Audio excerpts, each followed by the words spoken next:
জল নিয়ে। তো গোলাপ জল তো আমরা কিনে ইউজ করি, আর যাদের বাড়িতে গোলাপ জল আছে তোমরা বাড়িতেও গোলাপ জল বানিয়ে নিতে পারবে। কীভাবে বানাবে?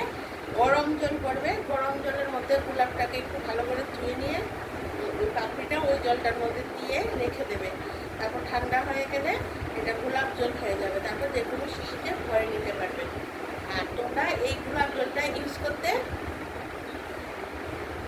গোলাপ জল ইউজ করলে মুখের স্কিন খুব ভালো থাকে। ছেলে বলো মেয়ে বলো, মুখের স্কিন খুব ভালো থাকে।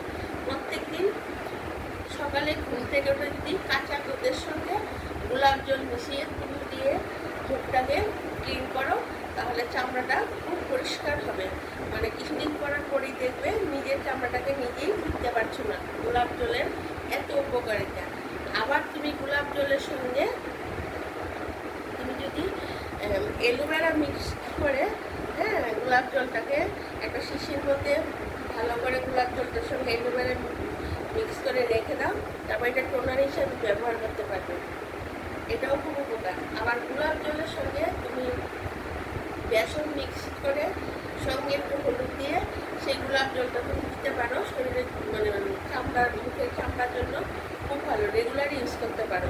যখন তুমি বেসনটা দেবে মুখের মধ্যে ফর্সা হওয়ার জন্য, মুখের দাগ দেওয়ার জন্য। আর কেউ যদি মনে করে বেসন দেবো না, আমি মুলতানি মাটি দেবো গোলাপ জল দিয়ে, সেটাও দিতে পারো, যার যেটা ভালো লাগে। আবার যদি মনে করো যে না আমি মুলতানি মাটি দেবো না, আমি চালের গুঁড়াটা দেবো, হ্যাঁ, হলুদ দিয়ে গোলাপ জল দিয়ে, সেটাও দিতে পারো। আর আরেকটা জিনিস খুব ফর্সা হয় যদি সপ্তাহে 5 দিন দিতে পারো, সেটা হলো গোলাপ জলের সঙ্গে একটু কফি দেবে, কফি পাউডার দিয়ে তারপরে এই গোলাপ জলটা দিয়ে তারপরে দিয়ে নেবে কলা আছে না, কলার যে খোসাটা আছে, খোসাটা মানে ভেতরের দিকেটা, বাইরের দিকেটা না, ভালো করে খোসাটা ভালো ইয়ে করে এই খোসাটা দিয়ে এই গোলাপ জলটাকে কফির সঙ্গে মিক্সড করে তারপর খোসাটার মধ্যে এরকম লাগিয়ে তারপর খোসাটা দিয়ে এরকম করে গোলাপ জলটা লাগাবে। লাগিয়ে তারপরে মুখের মধ্যে প্রায় অনেকটা টাইম রেখে দেবে। যে যতক্ষণ টাইম কথা পারো, যত বেশি রাখতে পারো রেখে দিলে ওই কলারটা দিয়ে, কফিটা দিয়ে, তারপর এটা যদি 5 দিন করতে পারো, মুখ একদম ফর্সা তো হবেই। মুখের ভেতর থেকে কোনো মানে ময়লা টয়লা কিছু থাকবে না, সব চলে যাবে। কলার খোসাটা দিয়ে কিন্তু করবে। বন্ধুরা দেখো, তোমাদের সাথে কথা বলতে বলতে চাটে একটু ফ্যানের নিচে দাঁড়িয়ে খেয়েছি, চাটাও ঠান্ডা হয়ে গেছে। এত বৃষ্টি আর ভালো লাগছে না, কিছুই ভালো লাগছে না বৃষ্টির মধ্যে।